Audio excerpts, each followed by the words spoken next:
नमस्कार साथियों, स्वागत है आपका अपने YouTube channel GK with Angel Raj पर। साथियों, आज का हमारा टॉपिक पृथ्वी के प्रमुख परिमंडल।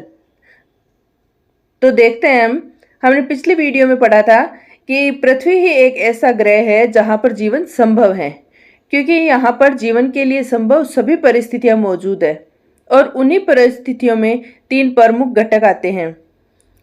एक स्थान, क्योंकि यहाँ पे रहने के लिए हमें स्थान चाहिए, जगह चाहिए, उसको हम स्थल मंडल कहते हैं। दूसरा पानी, पीने के लिए हमें जल चाहिए, वो जल मंडल है। और तीसरा महत्वपूर्ण घटक, सांस लेने के लिए हमें वायु चाहिए, तो वो वायुमंडल है। ये तीनों घटक पृथ्वी पर ही मौजूद हैं, जिससे जीवन संभव है। और पृथ्वी पर जहाँ ये तीनों घटक उपलब्ध हैं, वही जीव मंडल कहलाता है। हम देखते हैं कि पृथ्वी पर एक ऐसा सीमित क्षेत्र है जहां पर ये तीनों घटक एक दूसरे को प्रभावित करते हैं और पर्यावरण में सामंजस्य बनाए रखते हैं, जहां पे हर प्रकार का जीवन संभव है।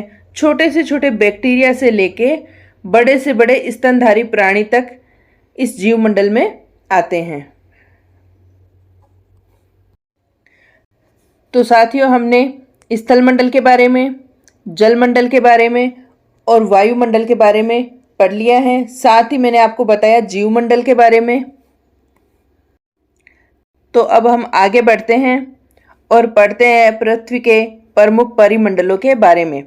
सबसे पहले हम पढ़ते हैं भूमंडल के बारे में। भूमंडल को हम स्थल मंडल भी कहते हैं। पृथ्वी का वह सतही ठोस भाग जहाँ पर हम रहते हैं स्थल मंडल कहलाता है। और पृथ्वी के पूरे स्थलीय भूभाग को महाद्वीपों में बांटा गया है। हम देखते हैं कि हमारी पृथ्वी पे कुल 7 महाद्वीप है, जिनके बारे में हम आगे पढ़ेंगे। हम स्थल मंडल को इस डायग्राम की हेल्प से समझने की कोशिश करते हैं। आप ये जो देख रहे हो कलरफुल जगह, वो सभी स्थल मंडल के भाग हैं। और ये सारा पोर्शन जो स्थल मंडल का पृथ्वी के उत्तरी भाग में स्थित है। ये विषुवत रेखा है, ये ऊपर कर्क रेखा 23.5 डिग्री और ये नीचे 23.5 डिग्री दक्षिणी अक्षांश पे मकर रेखा। और विषुवत रेखा के ऊपर की तरफ जहां उत्तरी गोलार्ध है, वहीं पर ये सारा ठोस भाग मौजूद है।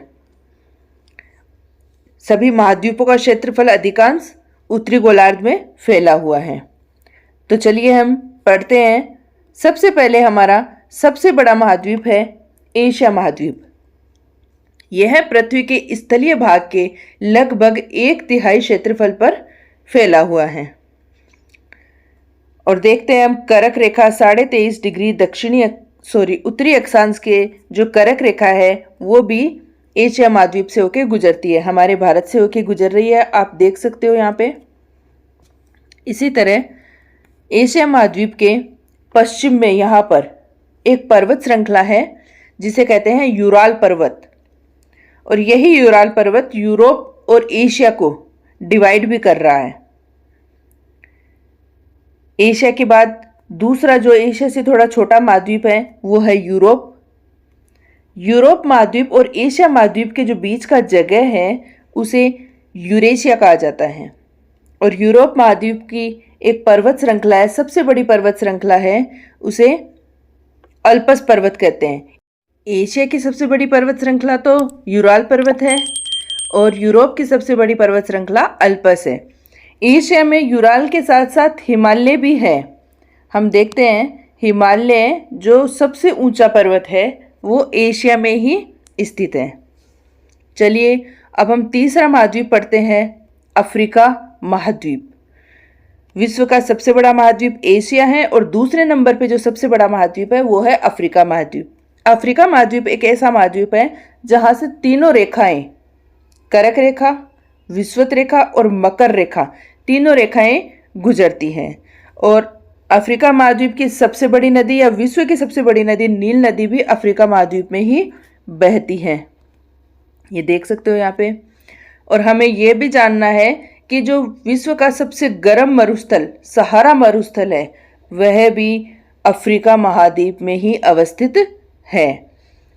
अब हम देखते हैं विश्व का तीसरा बड़ा महाद्वीप उत्तरी अमेरिका।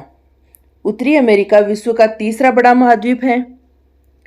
उत्तरी अमेरिका दक्षिणी अमेरिका के साथ एक स्थल संधि के साथ जुड़ा हुआ है जिसका नाम है पनामा स्थल संधि। स्थल संधि क्या होती है तो आपको समझने के लिए आवश्यक है कि जब दो कोई स्थल खंड एक दूसरे के साथ जमीन से भूमि से जुड़े हुए रहते हैं तो वो स्थल संधि कहलाती है।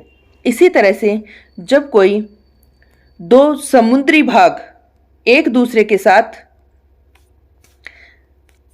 पानी के मार्ग से या जल मार्ग से जुड़े रहते हैं तो उसे जल संधि कहते हैं। साथ ही हम देखते हैं कि उत्तरी अमेरिका की सबसे बड़ी पर्वत श्रृंखला है रॉकी पर्वत। नेक्स्ट हम पढ़ते हैं हमारा महाद्वीप दक्षिणी अमेरिका और पूरे विश्व की सबसे बड़ी पर्वत श्रृंखला एंडीज पर्वत श्रृंखला दक्षिणी अमेरिका पे अवस्थित है।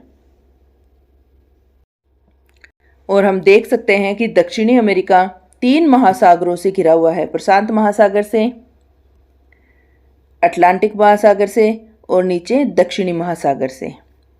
चलिए बढ़ते हैं हम हमारे नेक्स्ट महाद्वीप की तरफ। हमारा नेक्स्ट महाद्वीप है ऑस्ट्रेलिया। ये विश्व का सबसे छोटा महाद्वीप है और इसे हम द्वीपीय महाद्वीप भी कहते हैं। द्वीपीय इसलिए कहते हैं क्योंकि ये द्वीप की तरह चारों तरफ समुद्र से घिरा हुआ है, इसलिए इसे द्वीपीय महाद्वीप भी कहते हैं। नेक्स्ट हमारा महाद्वीप है वो है अंटार्कटिका महाद्वीप। अंटार्कटिका महाद्वीप दक्षिणी ध्रुव पर स्थित है। दक्षिणी ध्रुव पर होने के कारण यहाँ पर सूर्य की किरणें नहीं पहुँचती, इसलिए यह हमेशा एक मोटी बर्फ की चादर से ढका हुआ रहता है और यहाँ पे स्थायी मानव निवास संभव नहीं है क्योंकि जीने के लिए हमने देखा था कि पानी भी होना चाहिए, स्थल भी होना चाहिए, हवा भी होनी चाहिए। यहाँ पे सब है लेकिन स्थल भाग बर्फ से ढका हुआ है तो स्थल भाग की कमी है। यहाँ पे स्थायी मानव निवास संभव नहीं है। लेकिन यहाँ पे विभिन्न देशों के शोध संस्थान स्थापित किए गए हैं। हमारे भारत का शोध संस्थान भी यहाँ पे स्थापित है जिसमें एक तो है मैत्री और एक है दक्षिण गंगोत्री। चलिए आपने इस मैप की हेल्प से महाद्वीपों को अच्छे से समझ लिया होगा। अब हम पढ़ते हैं हमारे महासागरों के बारे में। हम देखते हैं कि जो स्थल मंडल में महाद्वीप आते हैं उसी तरह से जल मंडल में हमारे महासागर आते हैं। कुल महासागर हमारे विश्व में 5 हैं। जल मंडल को 5 भागों में बांटा गया है। पहला जो हमारा सबसे बड़ा महासागर है वो है प्रशांत महासागर। प्रशांत महासागर सबसे बड़ा है। पूरे जल मंडल का लगभग 1/3 भाग प्रशांत महासागर है। और जो हमारी पृथ्वी का सबसे गहरा स्थान है जिसे हम बोलते हैं मोरियाना गर्त, वो भी प्रशांत महासागर में ही स्थित है। इसके अलावा दूसरा महासागर है जिसको हम बोलते हैं अटलांटिक महासागर। ये पूरा दिख रहा है। अटलांटिक महासागर एस की शेप में है। एस आकार वाला महासागर आपसे पूछा जाए तो वो अटलांटिक महासागर है। इसके साथ ही अटलांटिक महासागर को हम दंतुरित तट वाला महासागर भी कहते हैं। अब दंतुरित क्या होता है, हम देखते हैं कि कोई भी समुद्र होता है तो उसका तट इस तरह से प्लेन होता है बिल्कुल, लेकिन जो अटलांटिक महासागर है उसका तट कटा फटा है इस तरह से। ये देखो आप दोनों तरफ से कटा फटा दिख रहा है, इसलिए दंतुरित तट कहलाता है। नेक्स्ट हमारा जो महासागर है वो है हिंद महासागर। हिंद महासागर एक ऐसा महासागर है जिसका नाम किसी देश के नाम पे रखा गया है। हिंद महासागर का नाम हमारे भारत देश के नाम पे रखा गया है। नेक्स्ट हमारा महासागर है दक्षिण महासागर, जो 60 डिग्री दक्षिणी अक्षांश के बाद स्थित है। दक्षिणी अक्षांश के नीचे दक्षिणी ध्रुव की तरफ ये जो महासागर स्थित है उसका नाम है दक्षिणी महासागर। इसी दक्षिणी महासागर में हमारा अभी हमने पढ़ा था अंटार्कटिका महाद्वीप अवस्थित है। 5वां हमारा जो महासागर है वो है आर्कटिक महासागर, जो उत्तरी गोलार्ध में या उत्तरी ध्रुव पर स्थित है। दक्षिणी महासागर दक्षिणी ध्रुव के पास और आर्कटिक महासागर उत्तरी ध्रुव के पास स्थित है। उम्मीद है आपको महासागर और महाद्वीपों की जो छोटी सी जानकारी है इस मैप की हेल्प से समझ में आ गई होगी। बढ़ते हैं हम आगे चैप्टर में। नेक्स्ट चलिए हम देखते हैं, हमने महाद्वीपों के बारे में पढ़ लिया है, ये डायग्राम से हमने समझ लिया था। महाद्वीपों के बारे में पढ़ने के साथ साथ हमने महासागर भी पढ़ लिए थे, जलमंडल जिसमें सभी महासागर 5 महासागर थे उनको हमने पढ़ा। अब जो हमारा नेक्स्ट मेन घटक है पृथ्वी का वो है वायुमंडल। अब हम पढ़ते हैं वायुमंडल के बारे में।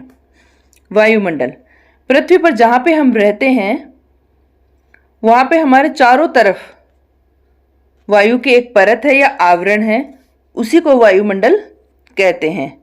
वायुमंडल पृथ्वी की ऊंचाई से लगभग 1600 किलोमीटर ऊपर तक फैला हुआ है और इसी मोटी परत को कुल 5 भागों में बांटा गया है। सबसे पहले क्षोभ मंडल, फिर समताप मंडल, मध्य मंडल, आयन मंडल और बहिर्मंडल। जो पृथ्वी के सबसे नज़दीक की परत या मंडल है उसको क्षोभ मंडल कहते हैं। वायुमंडल में बहुत सारी गैसें उपलब्ध हैं जिसमें सबसे अधिक नाइट्रोजन और ऑक्सीजन उपलब्ध है। नाइट्रोजन 78% और ऑक्सीजन 21%। और भी बहुत सारी गैसें हैं लेकिन वो बहुत कम मात्रा में है, जैसे कार्बन डाइऑक्साइड, आर्गन, ये सभी भी हैं, लेकिन ये केवल 1% के लगभग ही वायुमंडल में हैं।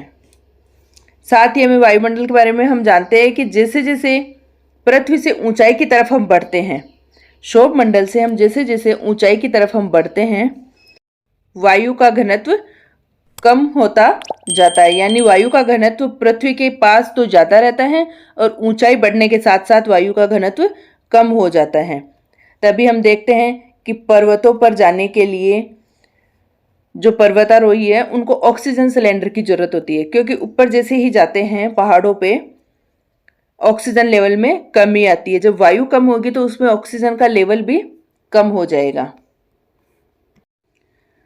तो हमने पृथ्वी के प्रमुख परिमंडल जलमंडल, स्थलमंडल और वायुमंडल के बारे में पढ़ लिया है और ये तीनों मंडल जहाँ पे जीवन को संभावित करते हैं उस स्थान को कहते हैं जीव मंडल। अब हम पढ़ते हैं जीवमंडल के बारे में। जीवमंडल में 2 तरह के जीव आते हैं, एक तो जंतु और एक पादप। जंतु जगत और पादप जगत, मुख्यतः इन 2 प्रकार के जीवों को ही जीवमंडल में माना जाता है, जिसके बारे में मैंने अभी आपको बताया था चैप्टर स्टार्ट करते वक्त कि छोटे से छोटे बैक्टीरिया और बड़े से बड़ा स्तनधारी जीव जीव जगत में या जीवमंडल में शामिल होता है। इसी के साथ हमारा टॉपिक कंप्लीट होता है। उम्मीद आपको समझ में आया होगा। टॉपिक समझने के बाद आप दिए गए ऑब्जेक्टिव क्वेश्चन और खाली स्थान भर सकते हैं। इनको सॉल्व करने की कोशिश करना। मिलते हैं नेक्स्ट वीडियो में।